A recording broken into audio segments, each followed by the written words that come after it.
Welcome to Ducks on the Pod, a baseball podcast with your hosts, Matt Welker and Jake Mosley.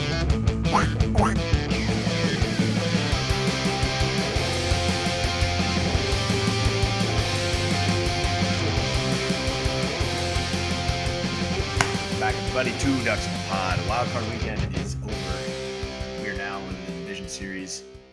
This is my co-host Jake. Jake, how we doing today? Great. Another week of baseball yet to come. Can't wait. Yeah, I know. Today felt weird that there was no baseball on, just because it's just been electric factory 3 days.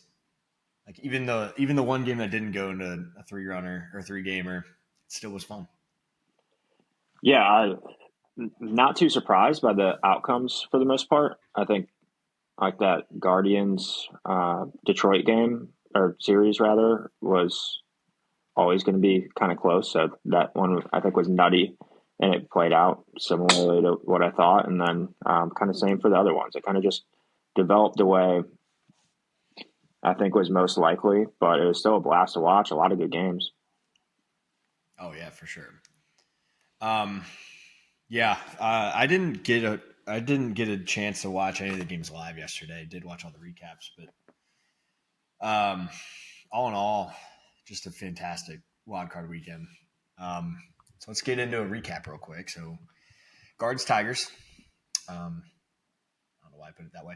But for recap of what we picked, so I picked Guards in 3, you picked Guards in 2. Both of us were wrong. Yep. With the Detroit Tigers advancing to face the Seattle Mariners in the next round. I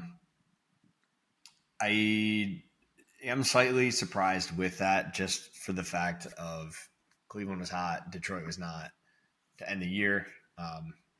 However, it essentially played out kind of as it should have, to be honest, with Detroit sneaking it out in Game 3.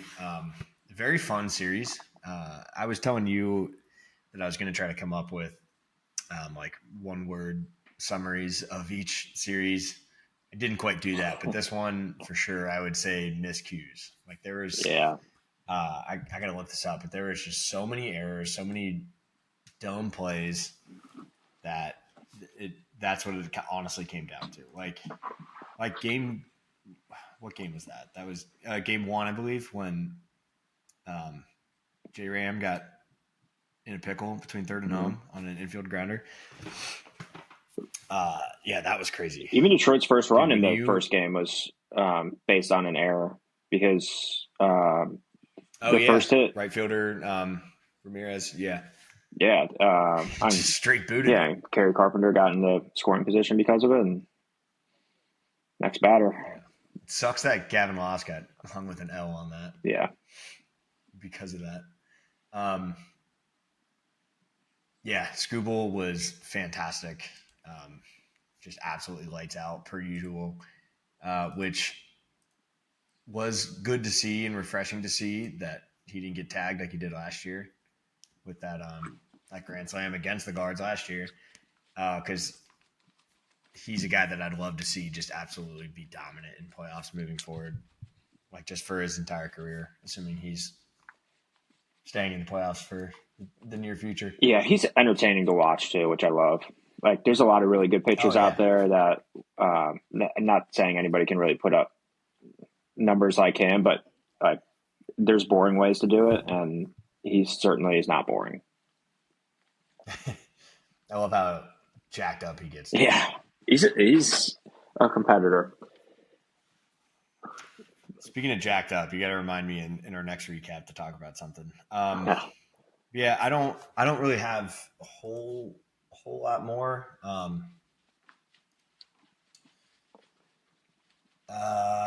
It kind of made sense. Yeah. Like, to me, even though the Guards had home field advantage, obviously they had a better regular season record, but the way it came down, like, it still seemed like the Tigers were the better team actually than the Guardians, at least to me. I just thought that the momentum would play more into it. And instead, like, Detroit, especially with Skubal on the mound Game 1, like, just, you could tell clean slate, like, freed him up to offense, started looking better. Like even in game 3, like they strung together a ton of hits in a row. And you can really see like the tide was turning a little bit from a confidence level for him. And I think that's ultimately what kind of played into the result of the series for him. Yeah, like both teams were pitching so well, and then tough Clark. Both teams were pitching just so well, and then all of a sudden it was just like just chaos erupted there at the end. All right, so if you don't have anything else to mention on this one, we'll go ahead and move on to the Red Sox and the Yankees. I guessed Yankees in 2. You guessed Yankees in 3. You are correct on both, actually. I did get Yankees right, but before I forget it, actually, this is what I wanted to bring up. Did you see Fernando Cruz celebrating that final out? Yeah. No, you got taken the ball was absolutely 400 to dead fucking center. Destroyed. Yeah. Just too high. Yeah. That thing was just ripped. I mean, that's one of the craziest like reliever celebrations I've seen in a while. Yeah, it just didn't end. He looked. Oh yeah, it was crazy. That series, I very much enjoy that series. Garrett Crochet looked fucking phenomenal in the first game. Yep. And then both starters in last night's game were unbelievable. Schlittler in early, like they both put up very, very good starts, especially with 2 rookies. Yeah, Schlittler going 8. I think what was it? It was 8 innings. Obviously, no runs. How many hits did he even give up? I wasn't able to watch that 12 one. 12 Ks. Yeah, 5 hits, 12 Ks over 8 innings. Then Bednar came in to close it out. Which it's good to see that guy hasn't completely lost all of his mentals because boy was he bad for the Pirates recently. Yeah. No, he actually had a really good year, by the way. Good. I don't know if you were paying attention, but really good year this year. Yeah. I know it was ugly with the Pirates. No, but oh yeah. But no, it was good to see an old-fashioned rivalry be a very good series, with the first game being 2-run separation, 1 run, and then obviously the 4-run in game 3. But yeah, the Yankees at home got it done. I think a lot of people are very happy about that in the state of New York, because I think heads were going to roll if they didn't come away with that, especially losing it to the Red Sox. And the way it went down, too, like losing the first game, you don't have Ben Rice or Jazz Chisholm, that whole drama of Jazz going through his clothes in the locker room, like just very disinterested. It seemed like there was some tensions and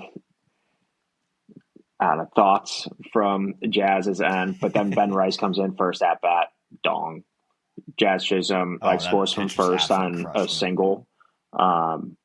Like they played a big role in the outcome. So I think they said his score from first was like the 3rd fastest. He was flying first to home in like the history of postseason or something like that. Yeah, I don't know how Wells didn't end up on second because that throw was always going home, but just the fact that he scored from first on a single, you got to be flying. And didn't even make it all the way into the corner either. Like it hit off the angled wall, so it kind of kicked back into right field. And barehanded play, like it was absolutely perfect by the defense. It's just he outran it. Yeah, that was awesome. Yeah. He was just absolutely flying around those bases. Yeah. One more note that I had too on it was Aaron Judge, 4 hits, not bad. A lot of people, it's kind of been an ongoing theme that he disappears in the postseason. Not that he did anything too crazy that limited the damage he was able to do, but 4 hits, 11 at bats, drove in a run. Just seems good to have a little bit of confidence for him because New York, it's a lot of pressure. Obviously, the postseason is a lot of pressure. He's a great player, but it just hasn't shown in the postseason. So kind of nice to see him get off to a good start just for the sake of baseball. What I loved, or not loved, but what surprised me the most was seeing Volpe do well. Seven total bases. Yeah. I mean, yes, obviously one of that was that massive home run, but he also had 4 hits on 11 at bats. He's been hot since that cortisone shot. Yeah, slugging 636 in the playoffs. Yeah. Which there are definitely higher numbers, and we'll get to that in the third game. But yeah, I don't believe I have anything more to talk about. No, I don't. I thought the Red Sox had a good series. Obviously, wasn't enough to get themselves in, but I think they're set up perfectly fine for the future, especially once they get Roman Anthony back. Yeah. They got a lot of young guys with a lot of good talent.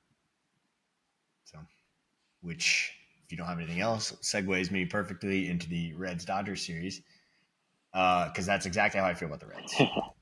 I never once, like I always was saying all year long that we were going to make the playoffs. But that was also because, as you're well aware, I thought that the Brewers were going to be ass. So I thought we were going to be wild card with them not making the playoffs. But then the Mets taking basically where the Brewers were. But yeah, obviously Milwaukee wasn't bad, and they absolutely housed our division. But I'm very excited for our future. There might be some rumors floating around that we're going to spend less money next year. I hope that's not the case. And I feel like we did well. We put up 9 runs. Yeah, a lot of that came from bad Dodger pitching. Our average wasn't there. One of 4 teams to hit for under 200 in that series. We only had a team OPS of 528, which, yeah, that is worse of the 8. But hey, we put up 9 runs. I'm happy with it. I mean, the Dodgers look very unbeatable right now, which I'm still split on how I want to predict their next series. But obviously, pitching is what did us in the series. It appeared in that first game and maybe even the second game that we were tipping our pitches like crazy, because there's videos coming out too of people looking at the iPads and like the hitters are just laughing before they even go up there. I believe that was Teoscar who did that. All in all, I'm happy with our season. I'm looking forward to next year. Can't wait for March, but I'm proud of the boys. I don't know what to think about the Reds. Like if you say, hey, we weren't expecting a whole lot. It's a building year. The fact that we made it to the playoffs, super successful. Yeah, obviously it's an optimistic view, which is perfectly fine. If you were anticipating playoffs or a competitive team this year in the playoffs, I don't know how you walk out of that having that being an uplifting thing. Like it was so lopsided, and obviously a lot of that has to do with the Dodgers and a lot less to do with the Reds. But like it looked like the Dodgers had the better player at every single position.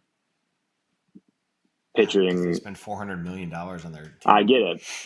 Like, so did the Mets. But if you want to win a World Series, you got to beat them at some point, or beat somebody who can beat them.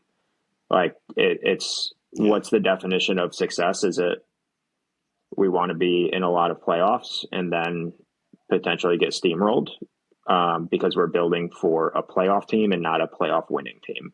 It's just it depends, I guess, especially like it's kind of a turning point or pivotal point rather in the franchise of like if they do spend less money, I'd be pissed because it just built towards this and then they're going to shut it down. Like this was your climax. Like you never had a shot really like this year to win. Like sure you made it, but almost half the teams in the league make it. Like you were an above average team this year. So that should be something where you are ramping up. And it's, hey, we got our young guys, a lot of experience. We overachieved this year. And you can take those learnings going forward. But if you don't do that and you spend less, like I'd be livid as a Reds fan. Yeah, I won't be too happy if we don't. I love everything about the Reds outside of our owners, but I can't do anything about that. So No. I choose not to bitch and moan about that all the time. Yeah, I hope they spend some Um, money on like Instead, I just Newelby or take our roster something. and say, this is what I like. Well, so, I mean, a lot of our guys are hitting arbitration now. Mhm. So I'm very curious as to where we're going to cut money. It will be nice not paying Jamer anymore. And I highly doubt we pick up Hayes' option because it's a lot. I forget what it is. I feel like it's in the 20s. Yeah, No, that can't be right. But probably around 15 if I had to guess. Guys who make it into free agency, like they're expensive regardless if they're worth having. Yeah, and there's a lot of. I was wrong, by the way. It's $12 million, Okay. but we only paid him $4 million this year, and it's a mutual option, so he can also. So you can do a lot with $12 million. That gets you more than and where that he's includes. At.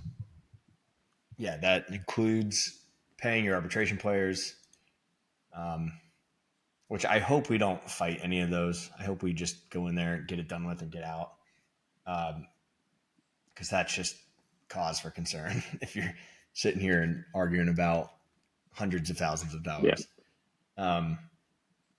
But no, I mean, I do expect more. I kind of hope we define roles a little bit more next year, so we're not just platoony every single game. Yeah, that was really annoying, actually.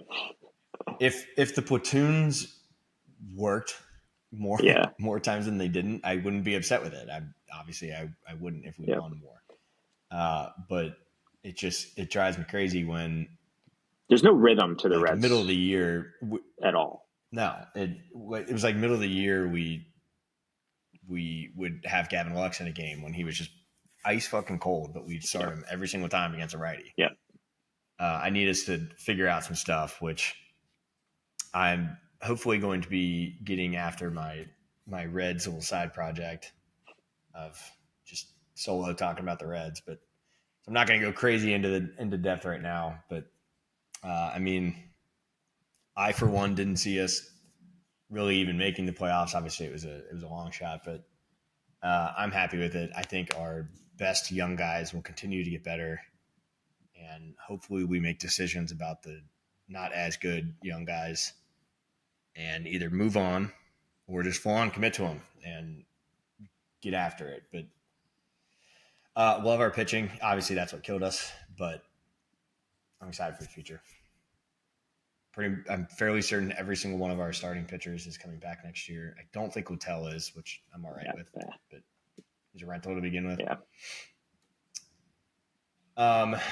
Less about the Reds, more about the Dodgers. This team's on fire. Yeah, they're built for. Speaking of a team built for October, they just needed to get to the playoffs and everything's good to go. They just kept talking about in the second game about how Mookie just kept saying, "Oh, my season's over. My stats are horrible. Like, I'm just going to stop thinking about it and just try to help us win." Mm-hmm. Guy was absolutely on fire. I think he had 9 hits. Yeah. Sorry, he had 9 at bats. Six hits out of 9 at bats. He was smoking the ball though. With a 1700 OPS. Yeah. 3 doubles of those 6 hits. Yeah, they got all the firepower, pitching, everything you need. The fact Clayton Kershaw would be a top 3 starter on just about any of these playoff teams, and he's not even on the roster for the wild card round at least. I think he will be. I don't think rosters have been announced yet for division series. I think they usually do it game 1 day. Yep. I would expect to see him there. Yeah, I mean, you need more depth. Now you need to think about from starting. You got to think more about stamina out of your pitcher. Yeah, and depth of starting pitching. Yeah, we talked a little bit about during the wild card. Like it just doesn't make sense if he's not going to start a game. Like you're not bringing in Clayton Kershaw in like the 5th inning. Yeah, I mean every team. So I don't know if you know this, but on a normal 26-man roster, you're capped out at 13 pitchers. I would have thought that teams would have. I thought there would at least be one team that would have 13 pitchers. No.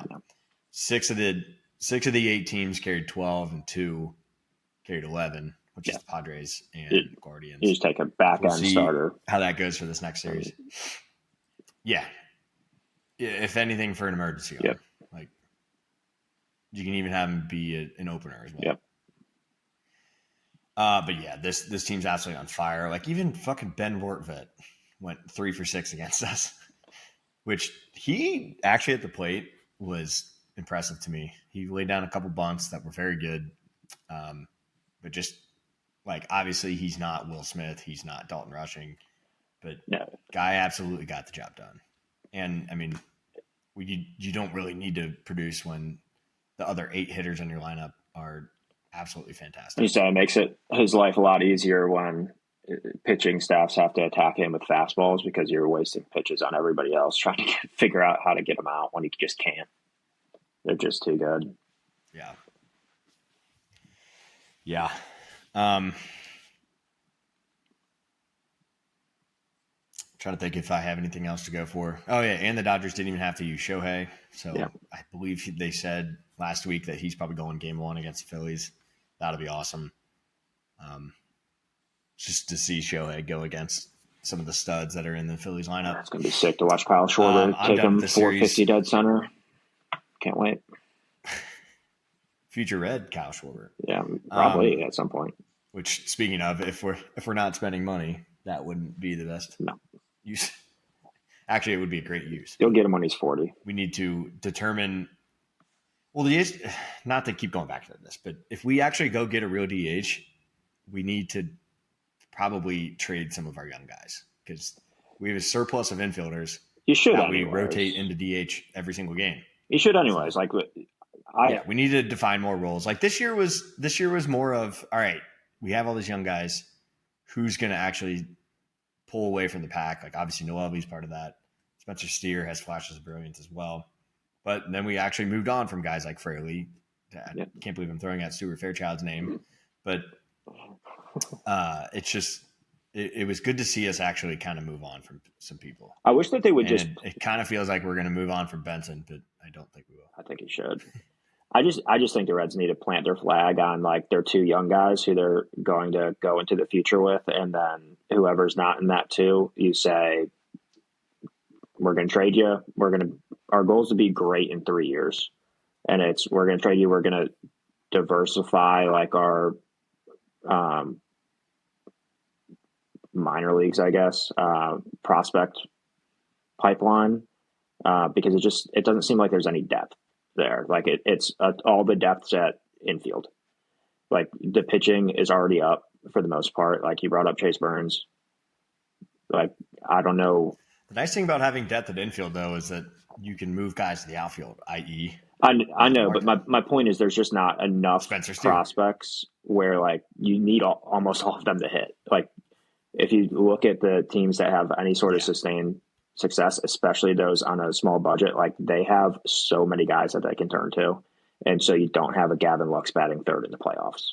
Like you just can't have it's Gavin. He was kind of hot in September. It doesn't matter. Gavin Lux is like a fringe roster guy on a playoff team, and he's batting 3rd. Like you just had no chance like to really put up runs.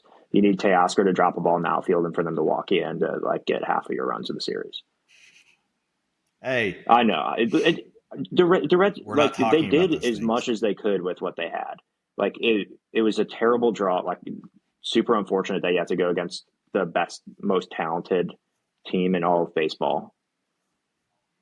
Yeah, I would have liked to see what in a wild card round. Yeah, like it was just an unfair fight. Like you were just playing in the World Series, just day one.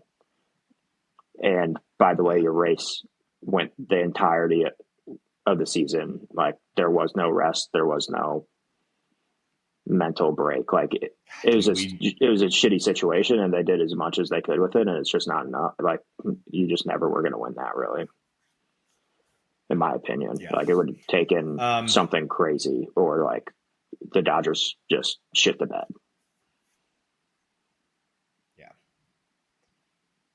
Yeah. I mean, it definitely didn't help with first at bat of first game. Shohei hitting a home run. Exactly. Like just asserting dominance from the get-go. We did have leads from then on, though. Yeah. We did lead in the second game on. Yep. So. All right, I'm ready to move on because we talked about that. I was just going to say it was better than last time y'all were in the playoffs. against the Braves. So reason for optimism there too. Like you looked like a competent baseball team at least. Legitimately, when we scored in the first game, I got so happy. Just I was like, thank God God that that's not going to be like a running. Yeah. That's not going to be a running I narrative thought the of, oh, the same Reds can't thing. score in the I playoffs. thought the same thing. Even though like 4 of our players were on our team in 2020. Tyler Stevenson wasn't even, I don't think. I hate those stats. I think he got sent down right before the playoffs. I hate those stats where it's like teams played 35 playoff games. My least favorite is when people are like, when they carry over streaks from the end of a season to the beginning of the next season. Yeah. It's like, who the fuck cares? It's completely different. I hate when they're like, streaks they are about haven't won a playoff series in like their last 6 like playoff appearances or whatever bullshit stat that they're out there to qualify it to make it seem really bad. It's like, yeah, the first one that you're looking at data from is from 25 years ago. Like half those players are probably dead. Like, well, the players don't care. It's more of a knock on management and ownership. It's just all right. Coincidence. Anyway, let's get on to your Cubbies, shall we? Yeah. So this series, we both correctly predicted double barrel here. Cubbies in 3. Yep. I'll let you go with it. Yeah, I think it went exactly how I thought. The most worried I was the Shota game. I know we were kind of texting during it. Don't really understand the strategy there. Like we started with the opener, that backfired. We go to Shota, and the whole point of having an opener is so he doesn't face like primarily Tatis and Machado like that extra time, and then we left him in the game anyways to do that. Like at that point, just start the guy so he's at least in the rhythm of like what he's been doing all year, and of course hangs a splitter or whatever to Machado, who just about hit it out of the stadium. So that game was I think a complete disaster. But besides that, I think Cubs looked really good.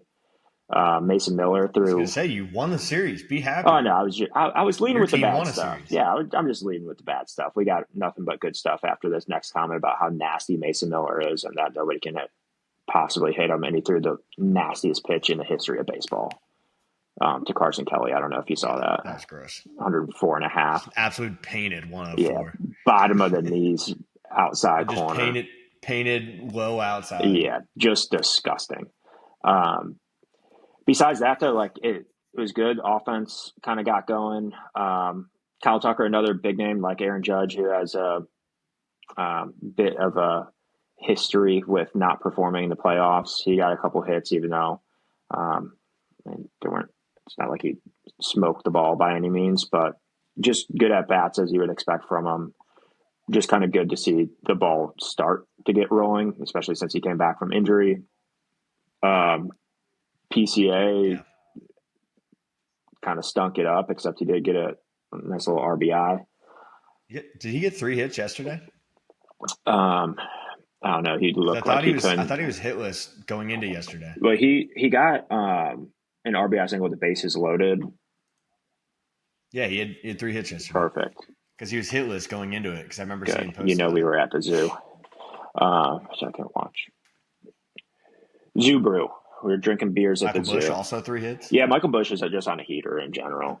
But yeah, the offense, like we were putting up runs. It seemed like even when we weren't scoring runs, like it was pretty consistent that there were runners on base and we were giving ourselves enough chances to convert pretty consistently. And the Padres staff is like pretty dang good. So pretty happy with the offense, and then Dansby playing defense is just incredible.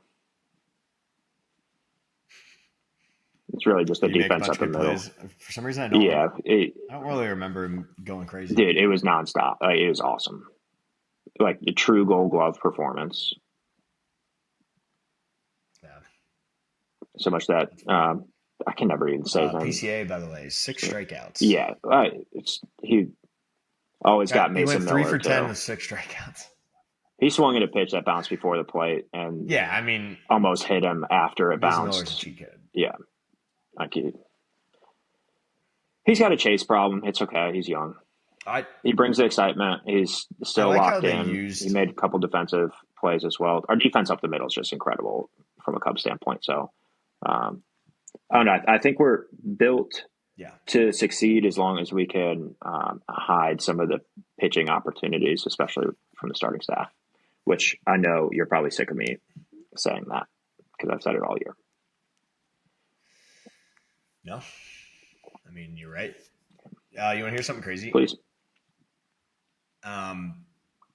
Mason Miller had more strikeouts in 8 outs than 1, 2, 3, 4, 5, 6, 7, 8, 8 starting pitchers, 9 starting pitchers. That's awesome. I guess Michael King only went 1 inning, so never mind. But absolutely yeah, disgusting. So out of all 8 outs, didn't allow a hit, didn't give up a walk. Yeah. He had 8 outs, and 8 of them were strikeouts. He just looks like he's pissed off that he even has to K per 9. pitch. Like he looks like he's legitimately like angry that he has to like throw a ball. He's like, you should just walk back to the dugout and I should get out. Like it's a waste of everybody's time. It's just hysterical, man. Because like Skubal's performance was fantastic. Almost an out shy of 8 innings, 14 Ks, but like, and then Schlittler getting 12 Ks over 8, Garrett Crochet getting 11 over 8, but this guy's just getting 8 in 8 outs. Yeah. Not 8 innings, 8 outs. Yeah, that was just, it's hysterical watching him pitch. It sucks that they're not, obviously I'm rooting for the Cubs for you, but that was, it's fun seeing Mason Miller in meaningful ball because holy hell did he just absolutely dice people. Yeah. Yeah. Do you have anything else to talk about with your Cubs? No, I'm good for the next round here, buddy. All right. With that, great segue, Jake. We actually kept a good time for once. We're about 3 minutes over what I was setting aside. All right, let's move on to the wild, or not the wild card series, the division series here. First, we're just going to go down the bracket in that order we discussed previously. Yep. So let's talk Detroit versus Seattle. A reminder, it's a 5-game series. So obviously give me your prediction with a total number of games and any other pertinent information you want to share. So I'll let you lead off, sir. So first of all, I'll just start off with my prediction. I'm going to go Seattle, and I think it's going to go the distance. So Seattle in 5. I think they're just the better team. Both offenses are good. I do have a little bit of concern with Seattle's offense. Like they score a ton of runs and they can hit the ball over the wall. So that's always good. However, when you get into playoffs, I get a little bit nervous being so home run dependent. They are pretty much, I ranked all the teams based on home runs and based on runs and looked at the differential because you can find out who's the most home run dependent team, but usually it's retroactively and it's very hard to like quickly find that data. But they are the, let's see, fifth largest differential between their runs and home runs, meaning home run dependent, if you were just to rank the teams 1 through 30. Mm-hmm. So for context, the Angels are, by my accounts, the most home run dependent. They hit the 4th most home runs this year, but they were 25th in runs. They hit so many home runs. Yeah, but they were 25th in total runs, which is just mind blowing. But Seattle's not quite that drastic, but still 5th on the list. So if you can avoid their home run power, they could struggle to score runs. I'm not saying they will, but that's kind of my only concern with them. The thing is, Detroit's pitching staff is not very good. They have Tarik Skubal, who I anticipate to obviously start 2 games and just shove it down their throats, as he's known to do. So I think those are like the 2 games Detroit wins, but Seattle's pitching staff is very good. Detroit's offense is not as good as Seattle's on the whole. So I just think as long as Skubal's not on the mound, it's pretty significantly skewed towards Seattle, especially if they're at home. They're rested. Like if Scooble's not on the bump, like he's the equalizer, and I just don't think he can throw enough times or enough innings for it to matter. Yeah. Which, by the way, if I would, I don't know if they've announced starters yet. I'm trying to look that up right now as I'm speaking, but yeah, it looks like Scooble's not starting, so he'll be starting game 2, which is wild because they would have to get to a game 5 to see him again, which that's what you're predicting. Yep. So you're saying Seattle winning in 5. Yes. That'll be probably a very low scoring game. No, I think like, don't you have to bring Scooble in game 4? Like usually there's a bullpen that like if your back's against the wall, like Scooble's on the bump. Well, if he's starting game 2, I don't care. It's just going to depend on what. Yeah, it's going to depend on what the series looks like in game 4. Like I don't think you are down in the series like 2-1 on the verge of elimination, and you put Scooble on the bench and say no, he's starting the next game. I think it turns into a Madison Bumgarner situation where it's like, we got one of you. You're a unicorn. Like, get the fuck out there and shut him down. And we're going to run on adrenaline, and we're going to worry about the next game if we get there. But we got to get there first. That's what I would do. So it looks like I don't disagree. At least I don't think I do. It looks like tomorrow Tigers are doing a opener. I don't know if a longer arm pitcher's coming in after him, if they're just doing straight up bullpen day. But does that change your thoughts at all? No. All right. Seattle's legitimately got like a 5-man rotation that are all like playoff caliber arms. 4 because Miller's not that good, but is Wu pitching? I don't know. That's a good question. Have actually, they said anything about him? Yeah, his little pec strain. I haven't. Yeah, he's hysterical on whatever he streams on. Yeah, they haven't announced the Tuesday game yet. So it's okay. Kirby and then Castillo. So were you about to say? I thought you were about to say Castanera. Oh. Which we need to check in on him at some point. Don't talk dirty to me. No. So on to my prediction. I put Seattle in 4, and I think the one that they lose is probably the Scooble game. Yes, they're throwing out Luis Castillo, but I mean, Scooble. I don't know what his stats are against Mariners, which on the season 2, the Seattle Mariners won the season series 4-2, so it's not like it was lopsided either way. I basically am sticking with that same approach, but think that the Seattle gets to it a game early. Seattle 4-1 or 3-1. Yeah, 3-1. Jeez. But it's just to your point too. Seattle's pitching staff is just so good. Mize and Flaherty were meh on the season or on these last 2 games. Obviously, Scooble was great. And they're starting Melton tomorrow, which I'm fairly certain he's the guy that gave up a shit ton of runs in game 2. Just kidding. I don't think so. Somebody else. Somebody on their team gave up shit, and I can't think of what it is. But that's right. But no, I just think Seattle's the better team here. You said in 4 games? Yeah. All right. So I think, 4 games. So you had 5, I had 4. Perfect. I am writing this down this time, by the way. That makes sense too, because we all know I'm a bigger Detroit fan than you are. Yeah, definitely. 100%. I was right about Troy Melton. He recorded 1 out, gave up 3 hits and 4 runs. Damn. Missed that. Over 1 inning. Yeah, it was on Wednesday's game 2. I think he's the one that I think he gave up the Bo Naylor 3-run jack. Mm. And the Rocchio home run, I think. It's also a game that I did not watch.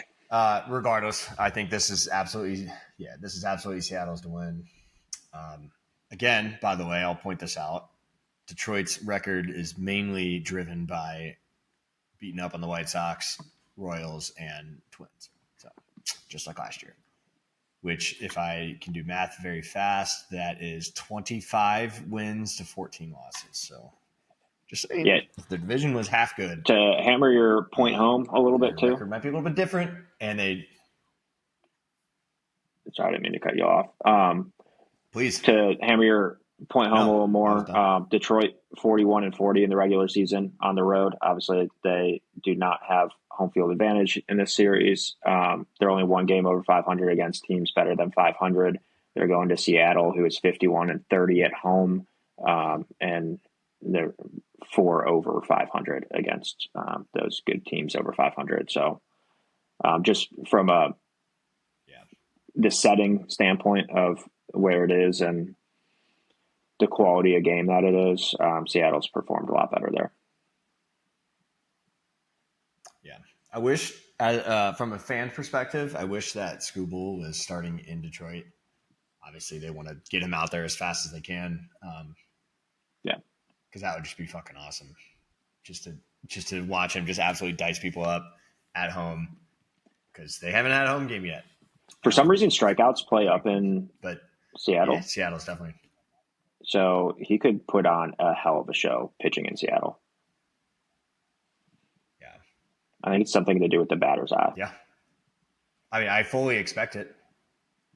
Same. All right, we went longer than I budgeted for now. Okay. All right. If you don't have anything else to say, I'm going to move on. Please do. All right. We have a divisional matchup here in the other AL game. It's the Yankees playing against the Blue Jays with the home field advantage. I'll get us started off here. So, yes, I think the Yankees are good. And I'm just going to quickly get to my point here. Yes, I think the Yankees are good. However, I think the Blue Jays are advancing in 5 games. They were decently even on the year, but Blue Jays did edge them out by 3 games, 8-5. I think the Yankees have the better pitching. And obviously they do score a lot of runs. However, this Blue Jays team, when they score, they put up a shit ton at the same time. I think there's going to be a couple different games where they put up a lot of runs. But I just really like this Blue Jays team. Hopefully they can get Bichette back at some point by the end of this postseason. Haven't heard if there's been new news. I haven't seen it, but I hope that you can get him back. But their lineup's filled just with absolute just role players. Obviously, you got the studs and Vladdy and whatnot, but I don't know. It's just a very fun team. The Rogers Center is going to be bumping. It's going to be fun. The Rogers Center. Yeah, I was hoping you'd say that. All right. Is Bo Bichette playing? I forget how long he's out. This is if I was a full-time. I don't know. I was just saying to you that I have not seen any new news. Facing uphill battle to form dynamic duo with Vlad in the ALDS. So, unlikely. I didn't know if that looks like they're making a last-minute decision to keep him on the roster now. I'm going to go ahead and assume he's not playing. I will be rooting for the Yankees because I think they're going to win. I think it only goes 4. I'm turning myself into a big Yankees fan, by the way. Just the more and more I dig into them. Dude, get fucked. I know. It's whatever. Get absolutely fucked. Whatever. You hate all of New York, so. You grew up in the 90s, man. I don't care. I don't hate all of New York. Yeah, the Cubs were trash. We never had a run-in with the Yankees in my lifetime. Starlin Castro went there, so I started liking him ever since that moment because I was pissed that we got rid of Starlin Castro. Yankees, their run differential during the year was 164 to the positive. Blue Jays only 77, so about half that. Yankees are also the hotter team. They also have the postseason nerves. They also have the best player in baseball. They've really turned the corner over the last little bit, like even going back to the Volpe conversation. I think they're just riding a wave of momentum. I think it's a little bit easier situation for them. And Bo Bichette would have led the league in hits, and I don't think he's going to play. So Yanks in 4 for me, please. All right. I'm glad we All did. right, I'm that's glad we the- disagreed. Outside of me picking the Reds, Yeah. which I had to, which I tried to pick the Dodgers, and you I know, I made me bullied pick you. the Reds. And That's our first disagreement so far. I know. And then you got bullied online for it too. I wouldn't even call it bullying. You said one sentence. Well, you didn't need much You convincing. have to pick the Reds. And I said, okay, Reds in 2. Correct. I just thought you were going to absolutely lay into me if I picked the Reds. No.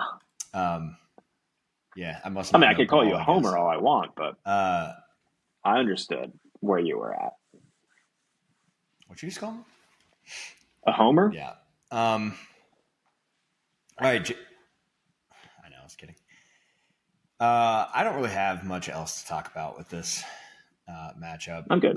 This is outside of the obvious one. I think this is my second favorite division or series to watch, which, because of the implications, Detroit Seattle is probably my least interested, but I'm still very interested in it. However, if I had to rank them, Detroit Seattle is 4. I'm going to say Yankees Blue Jays is probably 2. Interesting. I'm kind of interested in Seattle, Detroit. For myself. I want Seattle. It just seems like they've been on the cusp for a while, like even back to the Robinson Cano days. Like that place is going to be rocking. So I'm actually excited to see games in Seattle specifically. Absolutely.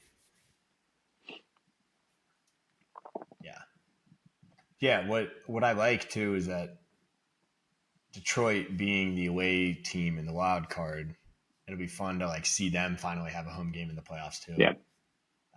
Obviously, they're the only team that was the away team that moved on. Yeah, that would be fun. All right. Do you have anything else to talk about with the Yankees Blue Jays? I don't. All right, Jake. I'm going to leave it up to you as to which NL division series we talk about first. So either Dodgers Phillies or your Cubbies Brewers. We can do Cubs Brewers. All right. Cubs on the big dog. Oh yeah. Yeah, I told you. Oh yeah. I've been saying this for weeks. Against the Brewers. Brewers are getting swept. Yeah. It's gonna be the game 3 is gonna be at Wrigley. The crowd's gonna be going fucking nuts. Right. Yeah. All right. So, do you have any real reasons why you hate the Brewers nowadays? My only reason is actually a very funny one because they're just a slightly better, not slightly. They're built very similarly to us. However, they have Yelich as well and Contreras. So they actually have 2 well-established studs. MLB studs, which definitely helps them. I wish I prepared more today to just be this is why I think they fucking suck. But I didn't mean to turn it on you like that. No, you're fine. I haven't understood all year long how they've been so good, how they have the best record in the league, and I still even when I watch the Reds play them, they didn't look very good against us in that final series. Sure, they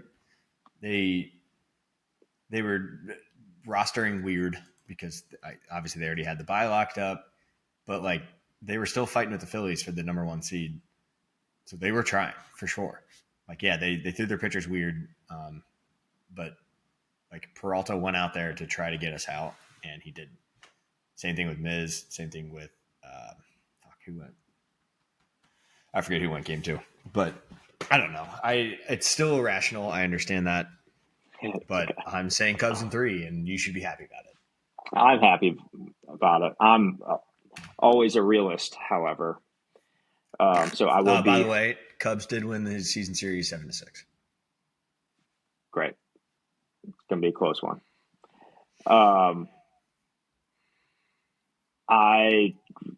Realist pick. Obviously, I'm rooting for the Cubs, but I got to go with the Brewers.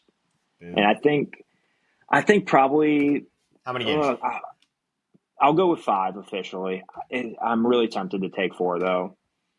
Cade Horton's not back; just got ruled out again. So beating the dead horse, but pitching problems. They were creeping up in that. 100% out. Yes. Hoping for good news on that one. I know, same. He's the first. He's been like the best way, pitcher in throwing the a football. second half. Perfect. Yeah, rip that shoulder up. No, it's a rib issue, anyways. I don't know. I'm just messing around. How did he even break his ribs? I don't know. They pulled him after like 3 innings. I'm not exactly sure when it happened. I don't know if he took a comeback or what. Regardless, ribs are weird, man. The starting pitching situation, not good at all. I have zero confidence. Like Matthew Boyd threw the ball like well, but if it's going to be Boyd and Shota and Jameson Taillon and Colin Rea just out of the pen to soak up innings, like I don't see how we get through all 3 of those without just getting dismantled at some point. So, Dodgers. Brewers scored the 3rd most runs this year. Like that's a lot of pressure that they put on. Also, just because I pulled it for the Seattle conversation, but Milwaukee actually the least dependent on home runs, so they have a million ways that they can beat you. Like I said, ranked 3rd in runs. They're 22nd in home runs. So it's small ball, it's relentless pressure. That's what I'm most concerned about. They're going to have a lot of action on the bases. I don't think we can keep them off. I think Shota actually probably like works out pretty well because he is just home run happy. Pitch. Yeah, home run pitch. I shouldn't do any impressions. No, like they probably can't take him deep. And so like Taillon can be good as well. I think Matthew Boyd's going to struggle a little bit, although at least he can prevent the run game, but they just put so much pressure on you in so many ways. Like it's almost like the consistency that they're able to do it with, I think presents a tough matchup because they're not sitting around waiting. Like they're going to force the action and they're good enough to do that and kind of create their own game. And then at that point, it just becomes Cubs chasing and trying to plug holes and get innings out of people awfully early. So that's what I'm most concerned about. So we'll go in 5 for the Brewers. Best run differential in baseball. Like they're disgusting. Shit in the playoffs. Freddie Peralta, incredible year. Somehow, like none of the Cubs have faced him. I think Dansby is the only one who has an at bat against him. And it's won. Yeah. So I expect that to go exactly how Freddie Peralta's turned every other offense that he's faced into just nothing. Yeah. Well, he doesn't care about them anymore, does he? Hey. I know. We always care about the Reds. Here at Freddie Peralta, I don't think does. Trying to look up his recent game logs.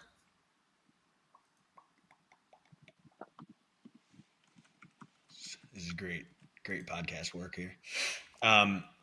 We're amateurs. What do you want from us? He only gave up 1 run to the Reds, by the way. Oh yeah, you guys really took him to the fucking cleaners, didn't you? Well, he did only go 2 innings, but he did face you guys this year with 6 innings, 4 hits, 0 runs. What the hell did I see then? I don't remember that. Maybe it's just faced you twice. That I saw 3 times. I didn't know that, Matt. The second time as a co-host, you just gotta let me be stupid there. That's fine. 5 innings, 3 runs. I mean, May and June. I don't care about those so much. Just kidding. He faced you 4 times. Yeah, shut us down in August. Last time starts 2 and 3 against you weren't the best. One of them still resulted in a That's one. Brewers win, but I had have accidentally just looked up postseason at bats probably. because it was just Dansby Swanson with one at bat. I'm like, how the fuck are they in the same division? And he was healthy the whole year, and we never ran into him. But yeah, it makes more sense now. Mobby, yeah, his last outing against us, 6 innings, 1 hit, 3 walks, 6 Ks, 95 pitches. Look at the previous one though: 4 innings, 5 hits, 5 earned runs, 1 home run, 4 walks, only 3 strikeouts. Yeah, but he bounced back. Yeah, sure did.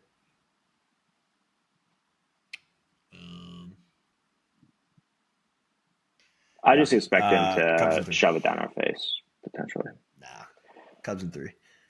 All right. Thank you. You're welcome. I'll be rooting for that as well. Don't worry. Are you ready to move on then? Yeah. All right, because we're coming up. Can't believe I look like such an idiot there.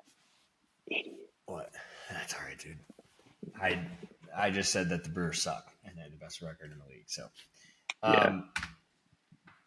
I can't wait for you to get clowned on social media for that take again. I'm excited for it, like genuinely. When it happens, I'm gonna look like a fucking genius. I'm gonna have my boxing gloves up and swat the bad comments down. So that one is the one I put for number 3, just because I mean, I feel like right now neither one of your teams are very exciting. I just care more about that than Tigers Mariners because of my closeness, obviously within the NL Central. But great segue, Matt. Thanks, Matt. On to my number 1 most anticipated, which is everybody's most anticipated, even of the fans of the 6 other teams. Dodgers, Phillies. So this could very well be the World Series winner. I'm still kind of torn on it. I have my prediction down, but I'm still torn on it. So I'm going to let you start. Reminder, obviously the Phillies have the home field advantage, so they'll have 3 home games to the Dodgers 2, if you care about that. Not really. I brought that up a lot, but home field advantage doesn't really mean much in terms of wins and losses in the postseason, actually. So, yeah. As far as on the season, Phillies did win the season series 4-2. Obviously, a lot of that doesn't matter because it felt like the Dodgers were just playing enough to get into the playoffs because they're absolutely built for this month. So, continue. I got to go with the Dodgers. I just think they're the best team in baseball, most talented, and they're playing their best baseball right now. So I'll take Dodgers in. Am I going the distance on all of them so far? I got to have some variety. No, you picked Yankees in 4. Oh, that's right. Oh, do I want it to be 4 or 5? Based on your just 4. Recent statement, I feel like you had to say 4. You said Dodgers. I'm still torn, but because for whatever reason, I really like the Phillies because they're just all around really good. And I think if we had this discussion about this matchup prior to the Reds series with the Dodgers in the playoffs, I think I would have said Phillies in 5, but I'm going Dodgers in 5. Okay. I think the Phillies have the best chance out of any team in the playoffs right now, of the 8 remaining teams, to beat the Dodgers just because they're just so well balanced all around and excel all around. Plenty of very good playoff hitters on the Phillies as well. They're also itching for a World Series title, so they're going to be getting after it. But I am sticking with Dodgers in 5. I want it to be the Phillies. However, I need to try to actually take these picks seriously outside of the Cubs in 3. But just the way they looked against the Reds, against Hunter Green especially, they look really good. I think the Phillies will, with their better starters on the mound. I really wish they had. I think if they had Zach Wheeler, by the way, I'd pick the Phillies. Yeah. But Like I feel like obviously Sanchez is going to start twice. I think those are probably the two games that they win, but at least one of them for sure. But I'm sticking with Dodgers in 5. Yeah, It's hard. that's It's hard to imagine the Dodgers losing to a team that's not at full health. Like if you're missing a big piece and you're going to face the Dodgers, like that just seems like a recipe for disaster. That being said, can I switch my pick? Can I go to Philly? I just hate the Dodgers, so I'm gonna change to Phillies in 5, and I'm gonna hope that Phillies in 5. I'm gonna hope that like Kyle Schwarber and Bryce Harper just continue to be postseason just superheroes. I want to know if Bryson Stott's going to go back to That'd living be in the awesome. crazy world. Chills, Yeah, I don't even think and they're he's right. home. Oh, So that every time I see that on Instagram, I send that to you. yes, it's must. Especially the versions of which I don't even know if the broadcast version even has that much talking in it. But I love the versions where they just take out the broadcaster. Not that there's Yeah. any knock on the announcer. It's just I Wait, just love hearing it as it's heard in the stadium. well, I don't know what's going to be. Does ESPN have this series as No, well? it's all Thank no. God. ESPN's done now. Oh yeah, I wish I would have brought that up earlier. I'm so happy you just said that. That was fucking atrocious. Every single series had something. Every single series had something wrong with it. Yeah, Obviously, the ABC crackling. owns, or I don't know if they own ESPN or ESPN owns them, but yeah, the Red Sox Yankee series had the crackling all over the place. In both Reds Dodgers games, there were situations where not even anything crazy happened to where it was confusing, where the men on base was wrong, the count was wrong. Mm-hmm. It was Yeah, like they just refused to show who's pitching. They refused to show the who's pitch hitting. count and stuff like that up there, like underneath the score bug, like that ribbon. Yeah, it just wouldn't be there. Yeah, It's a disaster. I don't care if it's still the starter in the 6th inning. I want to see his name and I want to see how many pitches he has. I hate that the pitches is farther away from the name. Maybe that's I want to see who the batter is. I know who the batter is, but I want to see their name next to like, are they like, can you remind me what they've done? Like, did they ground out or like, are they 1 for 3? Like something. Disaster. Which they would do the lower third. They would do the lower third banner when they came up, but then they just like wouldn't show it. And they would go away. What pissed me off, just MLB postseason is so good. Like baseball is a slow sport. We all know that. And there's just kind of a murmur about the crowd. But then when something happens and everyone's going fucking apeshit, like that's what I want to feel like I'm a part of from my couch. And instead, there's the Cubs series was terrible for this. They'd hit a home run, everyone would be going nuts, and they'd mute the crowd or not mute them. They'd turn just like that. They would turn the volume down on the crowd so you could hear the announcer just like talking through say a Suzuki home run. It's like, I don't give a shit what this guy's got to say. Like, let me hear the crowd and like be part of the purpose of playoff baseball. Yeah. Like you're robbing everyone of the excitement. Like, do you really think we care that much about your announcer? No, don't care one bit. I'm convinced, by the way, that Sean McDonough, that was the first time he's ever watched baseball. he just kept saying shit, and then Todd Frazier would just be like, "Well, actually, no, that's not why." It was a terrible viewing experience, actually. Yeah, most of your series I didn't listen to a whole lot. Obviously, me and you watched the first game together. I don't know much about Kevin Brown, to be honest, but I thought Boog was fine, but he kept saying dumb shit, but that's just because I don't like Boog. Obviously, the Yankees Red Sox crew is fantastic. I normally am. I like Eduardo Perez, but he gets annoying sometimes. Carl Ravitch is great. Yeah, I like Carl. My big thing with the announcers is like they don't know anything about the teams because they're just generic announcers, which drives me nuts. Like Boog is on the call, at least Boog, but like Boog he does knew all the Reds Cubs players, games. I know, but then he also just wouldn't shut up about them calling themselves cockroaches and stuff, and like that they don't die or whatever the hell like mantra they were taking in. Yeah, can't kill us.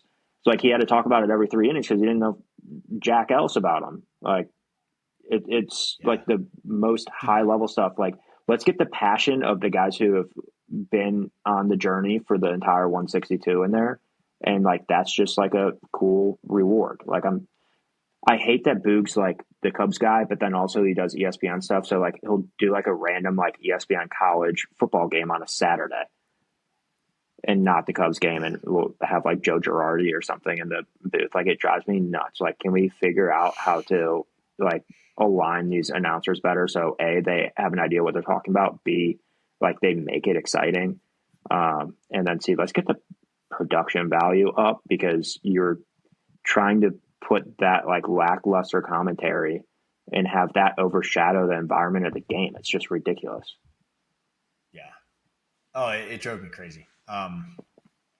Boog also at one point in the second game, I can't remember what the story was. I really wish I could remember it. But in one inning, um, I forget if it was Dave Roberts talking about it or somebody, but they were talking about some sort of story. And then legitimately 3 innings later, Boog retold the story word for word. I was like, Boog, we talked about this already, dude. It's filling up dead air because he didn't know what the hell was going on. And I thought also Doug like Glanville was very knowledgeable, but it was also really fucking hard to hear him. His volume was turned down so low. oh really? I didn't notice that. Also drives me nuts that they're interviewing players mid game, like in the dugout. Yeah. I've never liked that. I've always hated like the I don't ESPN hate Sunday that. night games when they have a guy with an earbud like playing the field.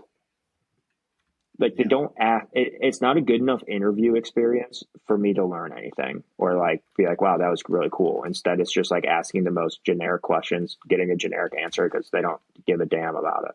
Like it's fun, like during like spring training when Freddie Freeman's running around the bases, like cracking jokes while he's running around the bases. Boys. Yeah, like that. That's awesome. Do that for spring training all the time. Like, would love it, sure. And people are like looser, but like we don't need to be interviewing a guy in the dugout like mid game. Like you're not going to find out anything worthwhile. Like just let's have a normal broadcast and quit having these gimmicks of like the presentation of it. Like we can play the game. So far, I'm very excited for what TBS and FS1 have put together. Blue Jays Yankees, you got Joe Davis and John Smoltz, Glove Smoltz, and Ken Rosenthal. Mariners Tigers, you got Adam Amin with AJ Brzezinski and Adam Wainwright. I like those two a lot as well. I'm trying to find the National Leagues. Here we go. For your series, it's Alex Faust and Ron Darling. Can't say I know who Alex Faust is, but and then Phillies Dodgers is Brian Anderson with Jeff Francoeur. I like Francoeur behind the mic too. Yeah, I'm fine with all of them. They're actually going to know baseball. It's all baseball people. I thought Todd which Frazier I appreciate. did a good job. It's just it still doesn't solve his voice also is hard to understand sometimes on TV. I thought Todd because he doesn't have that announcer's voice. Yeah, he just doesn't have that announcer's voice, so it's hard to decipher what he's saying sometimes. Yeah, I know what you're saying. Yeah, his enunciation and stuff. He's all work. Yeah, so clarity and volume. Did a very good job. Yeah, it's still like that's great and all. Like they're going to be perfectly fine broadcast, but I'd still rather like I love like the radio guys. You know, like I want Pat Hughes for the Cubs. What are your thoughts on somebody like knows everything about about using local? What are your thoughts on them using like teams' actual announcers? That's what I want them to do. That's what I wish there were two feeds of every game. I don't know how you do it though to make it one feed. Yeah, I guess you could just have two feeds. Do too. Yeah, especially like they do like a ESPN Deportes version. Like you can get it in Spanish. Like they're already doing it. Yeah, I'd rather it they would do that for the be wild card series that way. I think that would be the cool part of the wild card series if that's how they did it. But I mean, all those people are different. They're employed by different people. Yeah. Or hell, I mean, you just have the home team guys do it. Whoever's at home that day. Fine. Like it really made me mad that like Boog and Taylor McGregor, who do the Cubs on a daily basis, weren't covering the Cubs. Because then are not only was the Cubs broadcast diluted in like the most basic things that and like any Cubs fan watching it would know about the team, like you're not getting anything beyond that. It's just all scratch the surface, generic crap. And then likewise, Lou goes and does the Reds Dodgers game, and he's doing the same thing there. Like that one is the one that hurts because you had the option to do it and you chose not to. Yeah. And I'm not a big ESPN guy just doesn't either, have but a very good baseball presence.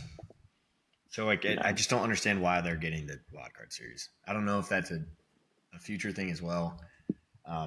Like even no, I think it was their after last the year. Reds Dodgers game, like SVP when he was doing the like late night thing that he always does. Mm-hmm. He was interviewing Mookie, and it was a very awkward. I really like Scott Van Pelt, by the way, but I love it was a very awkward interview. Like his first question was like, "How impressed are you with the Reds?" And Mookie was just like, What? like what? He's like, dude, I just went 6 for 9, and you're gonna ask me about the other team that we just fucking destroyed. That's Yeah. very And then awkward. he even asked like, how much are they gonna party on it? And it's Mookie's like, Not at all. I mean, yeah, he basically gave a less serious version of the job's not done. Yeah. Is job done? Job's not done. But he's just like, I mean, like we we have 11 more games to win. Yeah. I think 13's a number.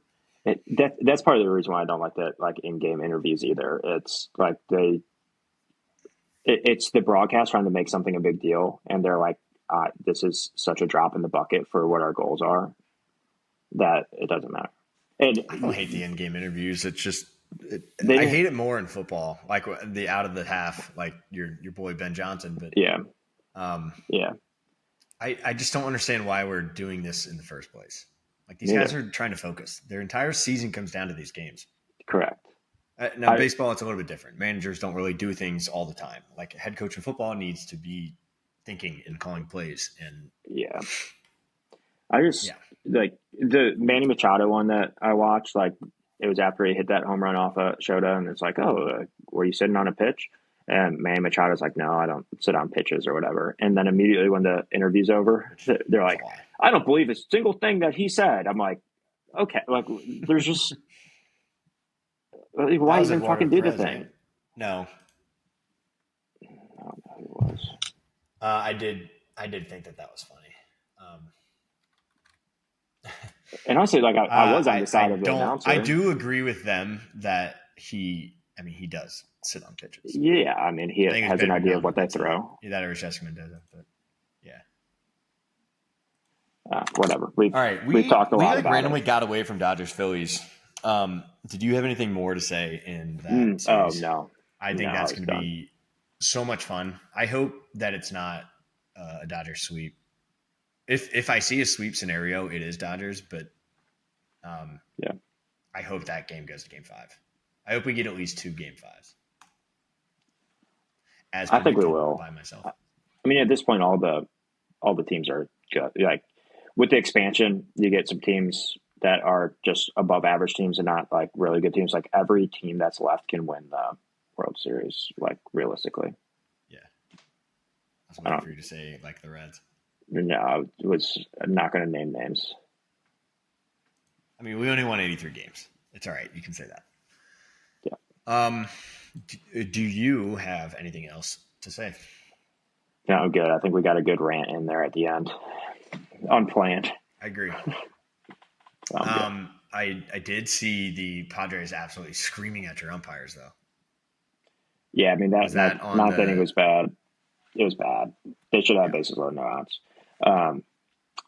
1, not a good look. 2, like, maybe don't wait until the last inning of your elimination game. They're like, all of a sudden, give a damn. Like, I don't know. I hate when people, I'll be super quick on this soapbox, but in every sport, I hate when people blame the refs. Part of it is just like playing sports. When I grew up, is always told like, you're not going to win anything with an argument. And also like you should have just won by more where you took it out of their hands. Like there's plenty of other opportunities that they could have done better throughout the series to make an impact where it didn't come down to a 3-2 pitch, like right at the bottom of the knees that missed it should have been a ball, but it was 1 inch off. Like, if that's what your series is coming down to, and you're going to be that irate about it, like, you didn't handle your business and the rest of it, and that's on you. Like, it's just a pointing fingers, like, easy cop out. And I get it. Football, like, yeah, you can have like a 60-yard pass interference. Yeah, the That's only thing I bullshit, and disagree that on changes that it. is Yeah, that's the one is the spot exception. fouls. Totally with you there. And really, it's only the NFL because, like, pass interference in college is 15 yards or whatever it is. And there's certain situations in NFL games that present itself. But besides that, by and large, like, if in basketball you're yelling like, "Oh, you missed this one half. We should have gotten free throws in this one time." Like, it mattered because there were 30 seconds left. It's like, dude, I can point to 50 missed shots that you had that were like wide open or whatever. I can find a time when they didn't call a foul on the other end. Like, it's all the same. Yeah. It's just you're disgruntled because of the situation, and you had plenty of opportunities to not be in that situation. Yeah. I have two more things to say. First off, I just noticed that HBO Max is getting games. That's wild. I'm assuming it's just the TBS broadcast, or do they have their own announcers? Yeah, no, no chance. And then the last thing I want to say, according to ESPN's MLB schedule page, tickets for tomorrow, I'm going to go lowest to highest. In Toronto, they're as low as $120. In Milwaukee, they're as low as $148. In Seattle, they're as low as $184. And this next one is the reason I'm bringing this up. Philadelphia right now is listed as the lowest ticket price to get in the door is $310. That's awesome. I mean, it sucks. Oh man, Philadelphia fandom, fucking loves the Phillies, man. Like that, their home field honestly could just win them at least one of these games. Yeah, it just gets so electric there. That's why I got them in 5, right? Is that what I ended up with? Yeah, I really want to pick Phillies in 5. I can't. Hey, last chance.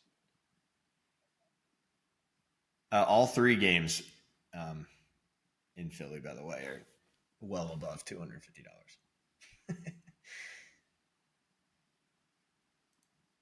That's funny. All right. Do you have anything else? No, I'm good to go. Watch some baseball. Ooh, actually, a lot of the game 5s are listed as very high. All right. That's going to do it for us today.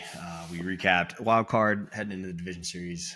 We'll be doing this again after the division series, potentially in between. We'll see how we feel. But that's going to do it for us today. Very excited for these series. Let's go play some baseball. Go play some baseball.